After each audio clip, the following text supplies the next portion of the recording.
It's June the 4th, Friday, lunchtime, and everybody knows that was the week time.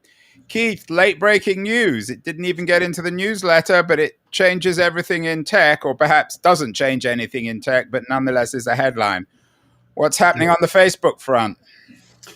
Yeah, so Facebook, after all of our conversations, Andrew, they haven't listened to you and they haven't listened to me. They've decided to ban Trump for 2 years, which of course is not banning him.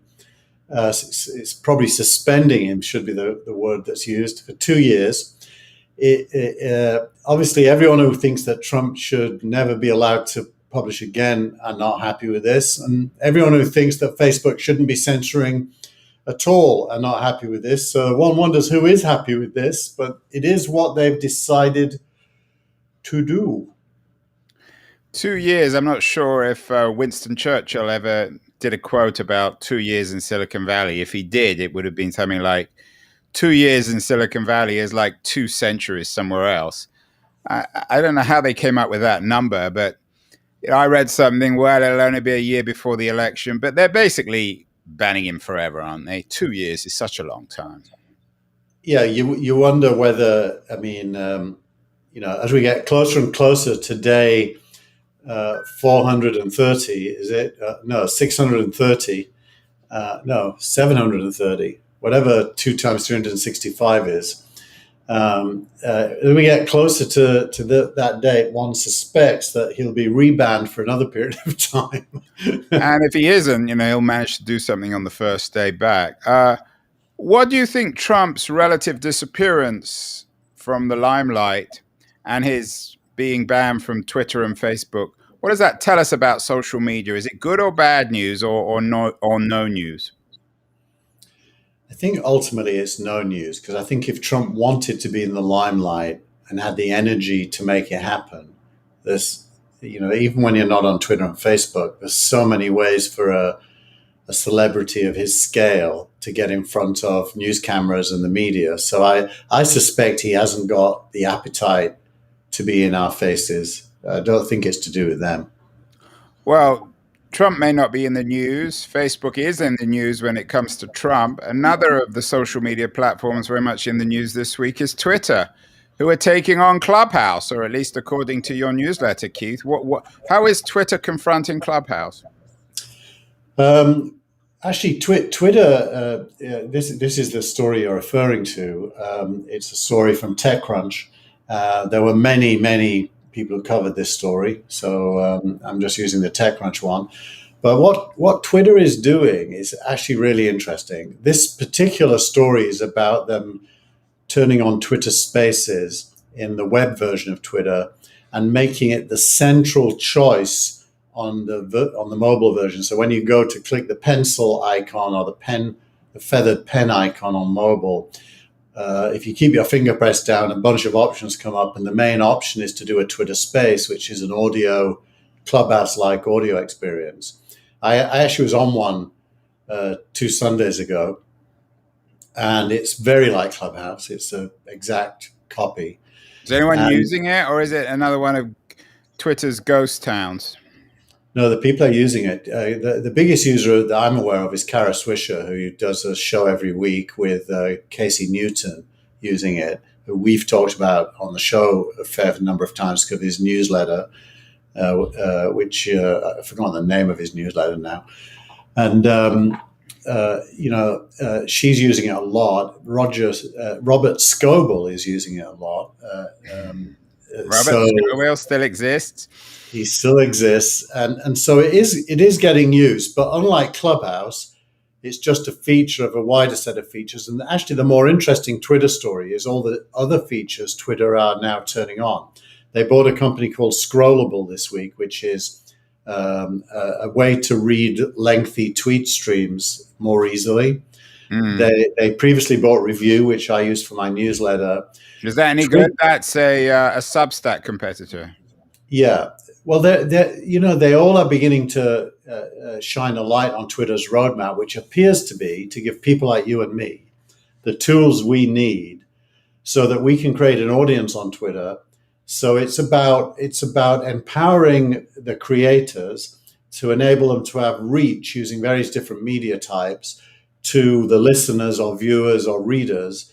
And I think it's really smart. And the first time I've really ever in my life thought Twitter had a coherent product strategy.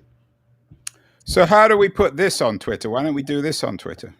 It is on Twitter right now. If you are listening to this on Twitter, please type a message into the chat. We'll put it on screen. It is on Twitter. By the way, because of Restream, we're on Twitter, Facebook, and YouTube simultaneously.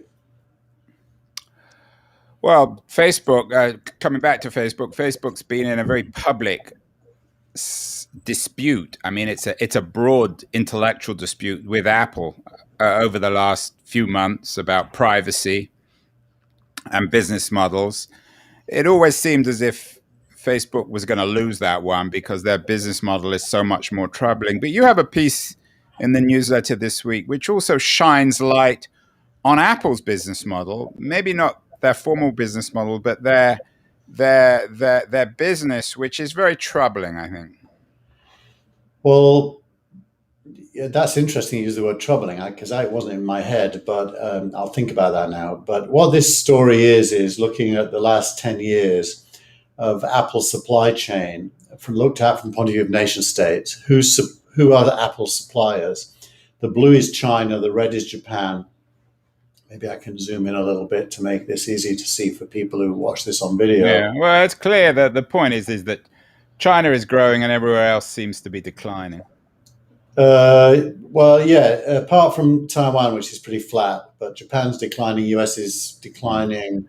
And the stories are, of course, that Apple is manufacturing some of its devices in slave labor camps. So I don't know whether your piece touches on that, but that's certainly very troubling. And it shows that Apple isn't quite the choir boy that Tim Cook presents it as. My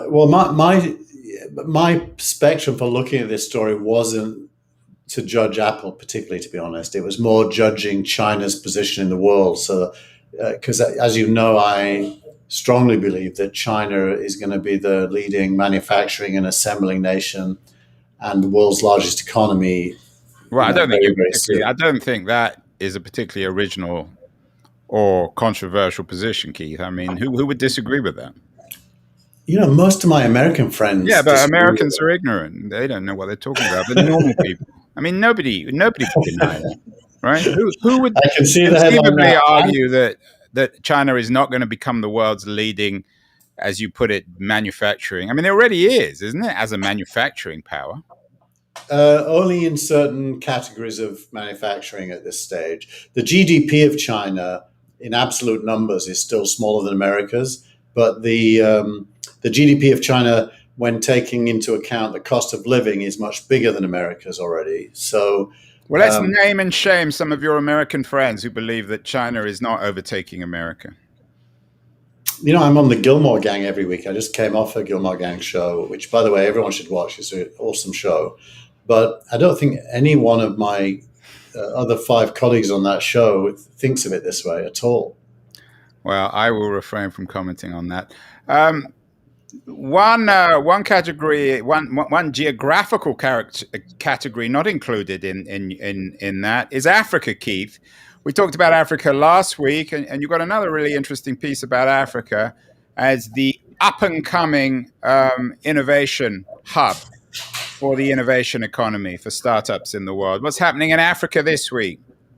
Well, I put it in the newsletter just because when I pick up on themes, I like to pursue them and see how they and you've got an Africa soft spot. Your wife's from there, and you've done a lot of traveling. I love Africa. It's a very special place, but I don't think that really biases me towards it. Other than, do you think that Steve Gilmore knows where Africa is? I suspect he does, but probably that information would not be relevant to him in any way. But he probably does know where it is. But this is the story from this week. Last week you asked the question, where is the startup money going in Africa? Well, here's the answer. This is from Dowda Barry, who put together this map of where the money is going. And this was from a record making year of investment in startups in Africa. And the answer really is Kenya, Nigeria, and Egypt. Yeah, I mentioned Kenya last week, and you poo-pooed that. You thought it was all in Nigeria. Yeah, I was wrong. I can be wrong. You can be wrong. And I'm interested in Egypt because it's such a repressive government. It's such an authoritarian state, and it's such a stagnant society. What's happening in Egypt? I think that would be an interesting conversation. I think a lot of the this is fintech, basically. For example, the biggest investment ever in Africa took place 2 weeks ago into what's called a challenger bank out of Egypt. That is like the Revolut or Monzo for the UK listeners of Egypt. So I think fintech and mobile infrastructure are the two biggest. And then there's ag tech, a lot of agricultural tech in Africa. Um, those are the three big ones. And the other story this week is from CNBC, looking forward, saying that 2021 is going to be another record year in Nigeria in particular. So Chipper Cash, which is a cross-border money transfer company, just announced a very, very large raise out of Yeah, I can Nigeria. see that. Well, we've heard that story before. I'm going to make the same joke as I made last week. There are no tigers in Africa. But tigers again lead the news, your newsletter, and you seem to have an obsession with Tiger Capital. Why is Tiger so interesting and important, Keith? Because I still don't quite get their significance. I understand they're a big investor, but so what? They're not just a big investor. They have $64 billion under management now. The only investor bigger than them is SoftBank with the Vision Fund, which was $100 billion. Right, I Uh, buy so that. But so what? And this is Tiger eating all other late stage venture capitalists. So that raw meat you see there, that's Benchmark Capital, Andreessen Horowitz, and all the others. Tiger is basically, and I should just acknowledge Crunchbase here. Crunchbase wrote an article about Tiger, which was a lot more detailed than anyone has so far published. It's uh, uh, my wife and her editor wrote this.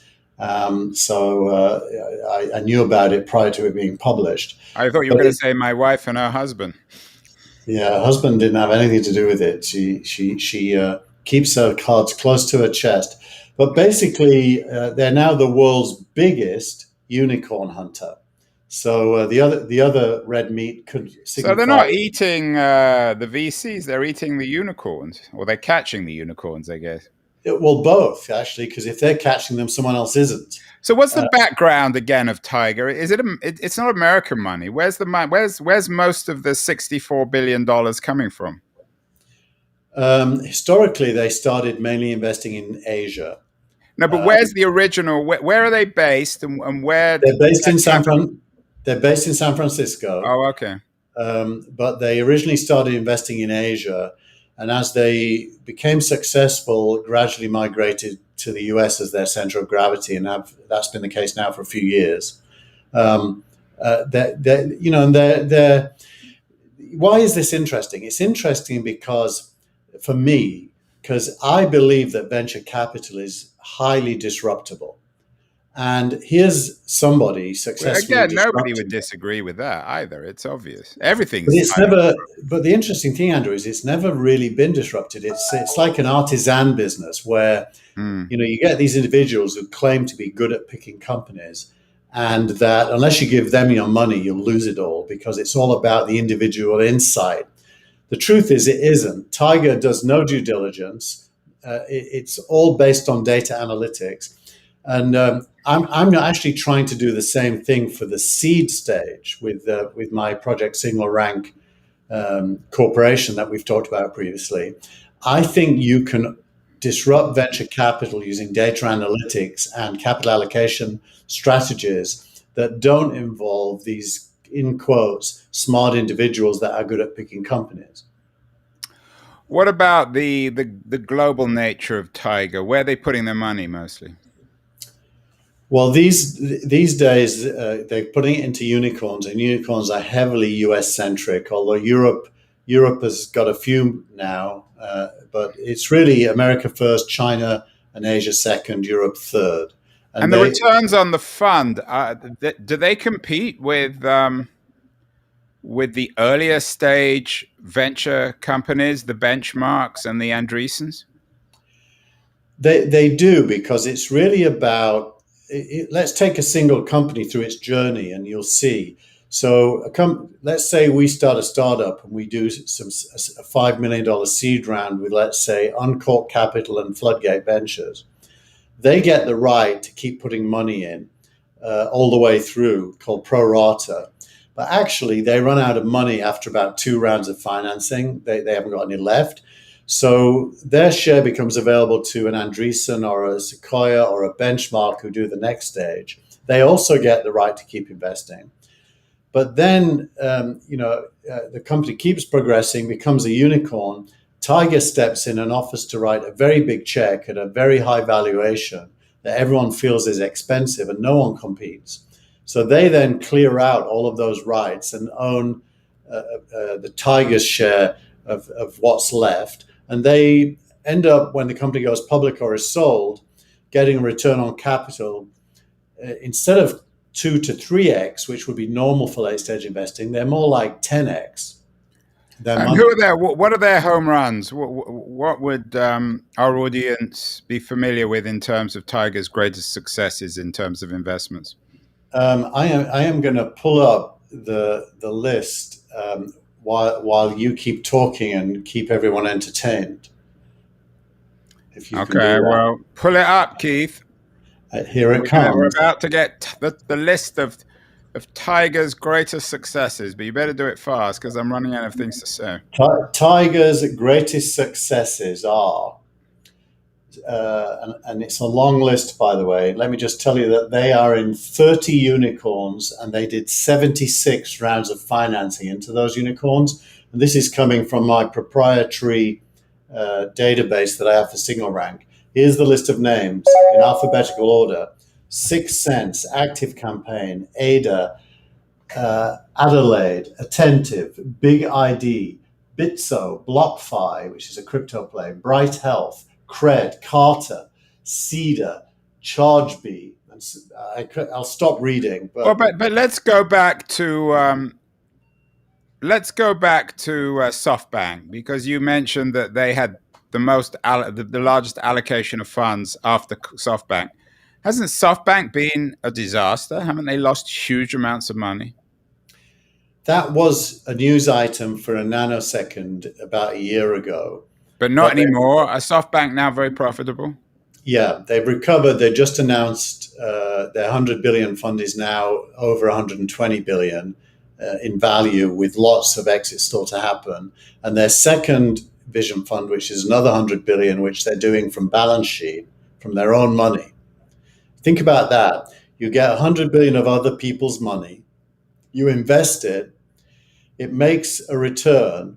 Now you have your own money, so you can now invest 100 billion yourself without raising any new money. Now it's all yours. You don't have investors anymore. Well, I can't say I'm really sorry for the venture community. They're getting a taste of their own medicine. They've created this winner take all economy in media, in e-commerce, and now it's hitting their industry. So it's not really very surprising.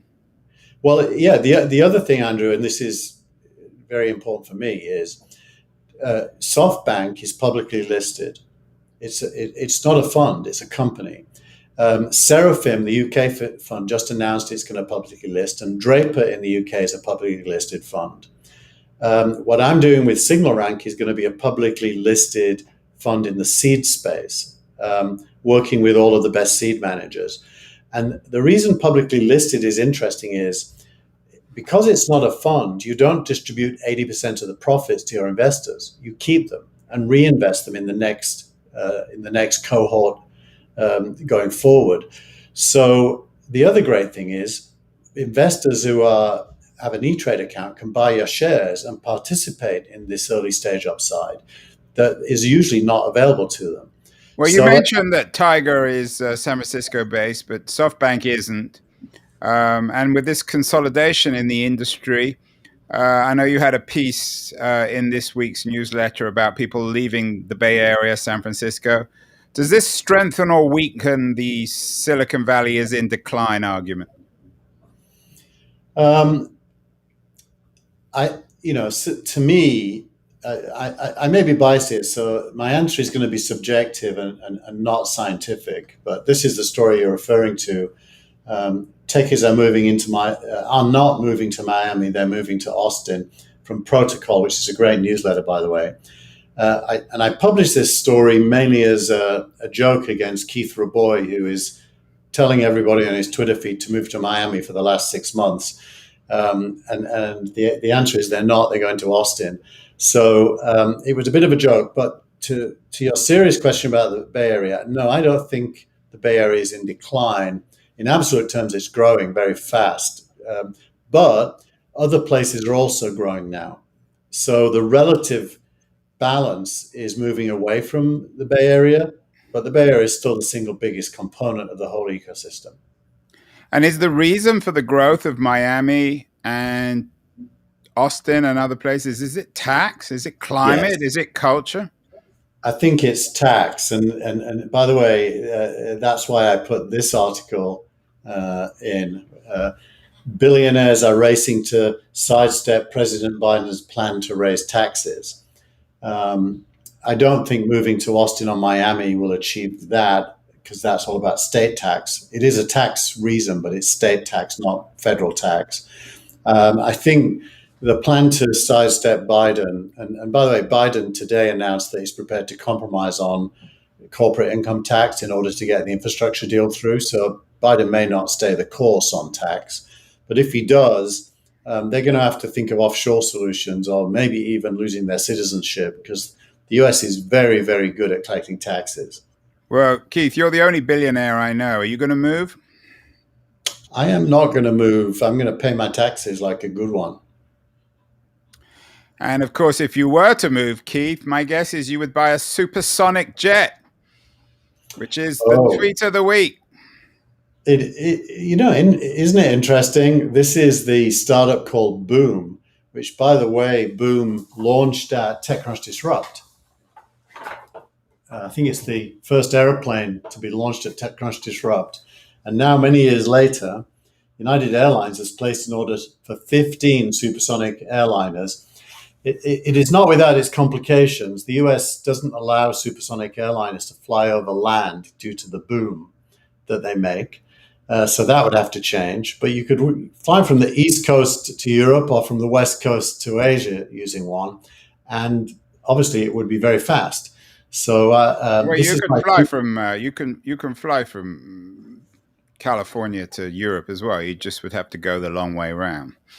you'd have to go the long way around, I which mean, might not. you'd just fly over Canada. How much? First, two questions on this. Firstly, how imminent, and secondly, what kind of time saving is there? Say on San Francisco to London or New York to London. Well, normal airplanes fly at 500 miles an hour. These ones can get up to 2,000 miles an hour. So it's 4 times faster. So instead of, if it's a 10-hour flight from San Francisco to London, divided by 4, you're at 2.5. And what will this mean to companies like Boeing or aerospace? Is it going to have an impact on the manufacturing economy, or the manufacturing economics of are they the Tesla of the airline industry?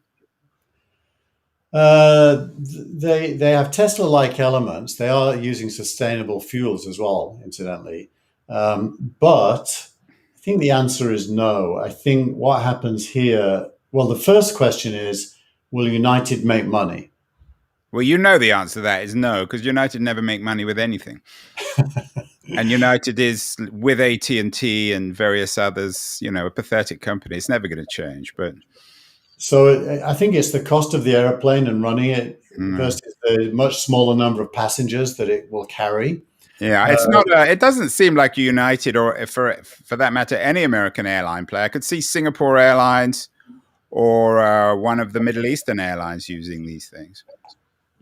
Well, if anyone uses them, then the answer to your Boeing question is Boeing acquires Boom.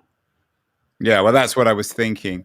And of course, this also speaks of the growing, and this has been a theme we always talk about every week, Keith, the globalization of the economy. If you can get from San Francisco to India or Israel, or certainly China in, I don't know, what, 4 or 5 hours, it makes all the difference. It suddenly means that the San Francisco to Beijing flight is about the same distance as San Francisco to New York. Yep, exactly. Well, I don't know. What do you think? Do you think that matters post COVID? Do you think is face to? I actually had the experience this week. I spoke to a colleague who was in India, just recovering from COVID, actually, who I was discussing Signal Rank with, and he said, "I still like to meet face to face. I'm coming to New York. Can we meet?" And that's like a personal preference. So I still think there will be face to face, but I think Yeah, it well, that's will. yeah. I think that face to face will. Well, I think this whole COVID thing in a couple of years it will seem as if nothing happened. That's my sense. I don't think it's changed very much of anything. I mean, it's obviously been good for Zoom and everyone else and for Amazon, but I think things are just going to get back to normal. I think it's been exaggerated, the impact, unless you're obviously tragically, if you lose your life or you lose the life of a loved one or you lose your job, but it hasn't really affected tech people. I mean, if anything, it's been good for the tech community. It's been good. For me, I think where the bar is for face to face versus Well, remote you has like the moved. bar, Keith, don't you? Yeah, I like the bar. The bar has moved. I would travel quite easily in the past. Now I'll be quite happy to use remote connections up until the point where face to face it really feels necessary. So I definitely will travel less for meetings than I did before, but I won't stop it altogether. Well, some things never change. Your startup of the week could have been startup of the week 5, 10, 15 years ago. Another photo sharing app. Surely we don't need another one, Keith. What's happening on the photo sharing app front?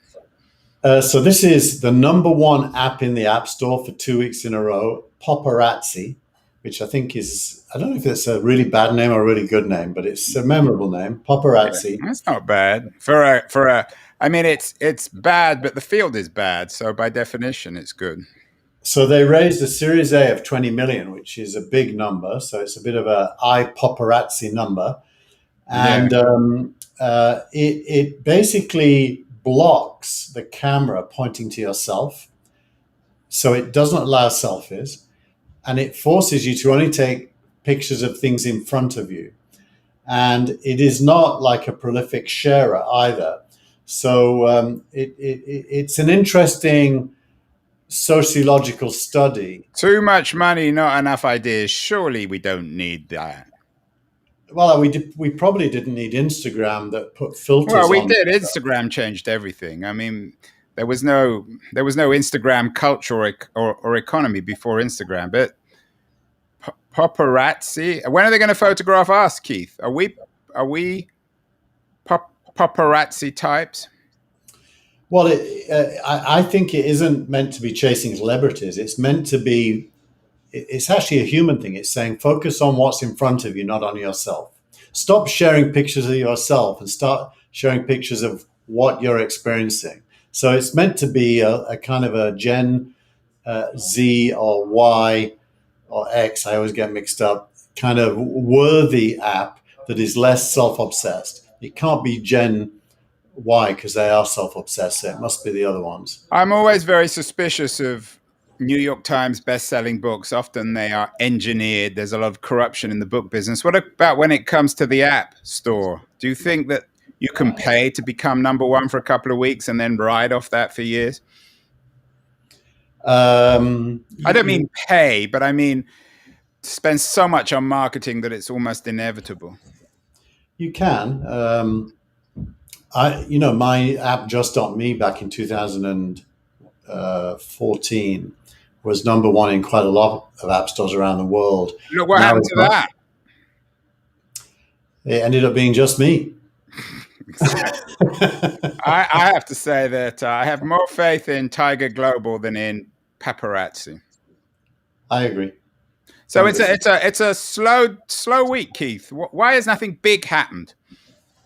Why are we talking about paparazzi and not interesting stuff?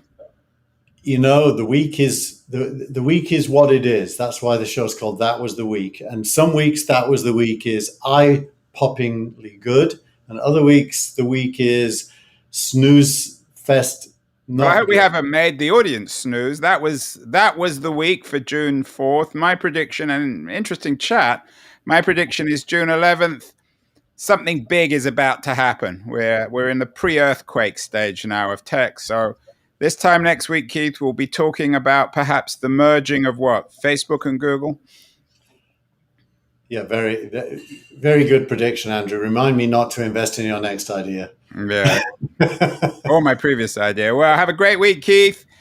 And that was the week for June 4th. Lots of interesting stuff. Tiger Global, Tiger Global, Tiger Global. At least we didn't talk about Paul Graham. Have a great week, and we'll all talk next week. Thank you, the famous Andrew Keane.